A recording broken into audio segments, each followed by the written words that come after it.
Frank Yost in another edition of the Real Estate Cam with Inman, and we're back in the car, and let's go for a spin. Today we're going to talk about getting some free publicity, free press, and how to do it.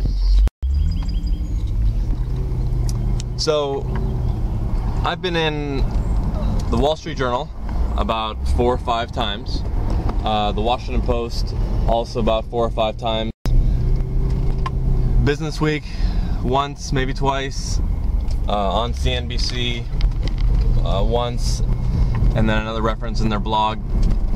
So I'm going to talk about how to get free press. If you're expecting these reporters to just, randomly call you and just get lucky that you're going to get a nice quote in the paper, it just doesn't happen that way. You've actually got to be progressive and go out there and try and get it. So I'm going to tell you how to get it. So what you do is, first of all, you follow a particular reporter, and or you start with an article that you read about real estate, and then you say to yourself, what was lacking in this article? What did you like about the article? What was the article missing? And how could you have contributed to that article to have made it better? So then the next step is emailing the reporter. Sometimes the websites or the print edition will have the email address of the reporter, but oftentimes it will not. So then what you have to do is you have to find out what the syntax is, what the format is for that newspaper or magazine. So you go online, you might search for @businessweek.com to find email addresses of anybody else that might be at Business Week. I mean, obviously you can Google that person's name and see if you can find their email address, but oftentimes it's hard. It might be hard to find. So then what you do is you find anybody's email address at that firm, and you'll see that their format is first name dot last name at company.com. So then what you do is you use that format and send an email to this reporter, John Smith, and say, hey, John Smith, I saw, very good subject lines. You get so much spam nowadays, and go see one of the other blogs about how much I hate spam. Make sure very good subject lines, my thoughts and additional comments on housing bubble article. And then you go into, what you particularly liked about the article, and something that was unique, something that he catched on to that you didn't think every reporter would have. So some honest compliment, and then try to find something that, somewhere that he lacked, and say, what was missing in this article was that the reason that the houses didn't sell was because of this, and next time you have an article on this topic or any other topic, I hope you will contact me. For example, a couple weeks ago, CNBC had this story on TV, and they actually interviewed Lawrence Yun, our economic NAR head person, and they said that unexpectedly inventories have risen, right towards the end of the tax credit season, and we can't understand that, why that happened. And I'm like, hello, the reason it happened was it wasn't so much the buyers that were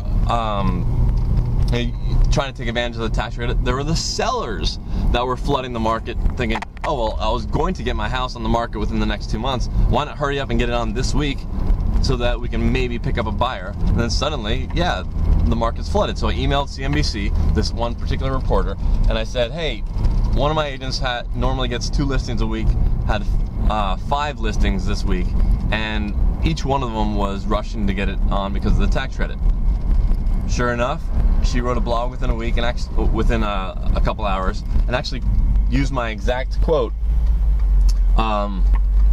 in the blog, and that was mentioned on on the CNBC website. So that's, and the next time she has something that doesn't seem right, who's she gonna consider contacting? Me.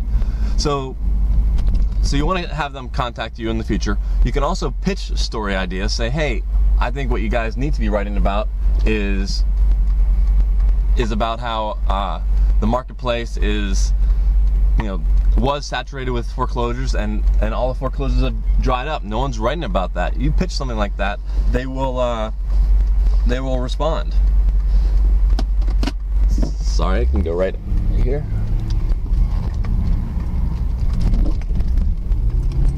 And then, so you pitch a story, give them some different angles, and then once they call you for that story or for another story, this is something that was a little bit counterintuitive. Give them references of other realtors or other agents that can also add to the story, even if they're your competitor. Getting a competitor, getting them a quote does help you. It helps them too, but it does help you as well. The way it helps you is it makes the reporter's story more full. And by having a fuller story, it makes them more likely to print it. It won't get chopped off by the editors and completely left on the, idea board. So you want to fill out their story even with competitors, and then you become, I oftentimes become the reporter's like personal assistant. I will literally spend sometimes a couple hours. Yeah, sorry, you might say you don't have time, but it's pretty nice getting a story in the Wall Street Journal. So when the client was buying a $3 million house, they turned to his wife and said, oh, but he was in the Wall Street Journal last week. That's, impressive stuff. It really adds to one's credibility. So I spend sometimes a few hours gathering data that they didn't even necessarily ask about, but I thought that it was stuff that they need to have, and gathering data either on foreclosure in this zip code, or one zip code versus another, or whatever data I have access to that they don't have access to. Spend a few hours giving them some numbers. And then they will call you first whenever they have a new, the next story. And oftentimes I will actually give them quotes and stuff, or give them references of people to talk to, even if it's not relevant. Even if it won't get me a quote. So yeah, I might get somebody else, a competitor, a quote, or even a friend a quote, or somebody else in the industry, maybe a title insurance person that they're looking for. But they know that I'm the first person that they can go to that will become their free personal assistant, go out, find someone else, find the right person, and then the next time that they need an article, they'll contact me. And oftentimes, they kind of, if you help them a couple times and you don't get a quote, which is fine, they kind of feel, hey, well, the next time I have something that I know that this person would be good for, meaning myself, then they'll kind of go out of their way to make sure that the article does mention you. And sure enough, people do see that. And I've been amazed actually that substantially more people in my circle, as far as relatives and stuff, will see something in the Washington Post before something in a national publication. So national publications are nice for credibility and for mentioning on your website, but as far as the number of people seeing them, sometimes local gets you a lot further. So there you go. Do you guys have any other tips for how to get press articles? Well, leave comments and follow me on Twitter @FranklyRealty, and on my blog, blog.franklyrealty.com. All right, thanks a lot.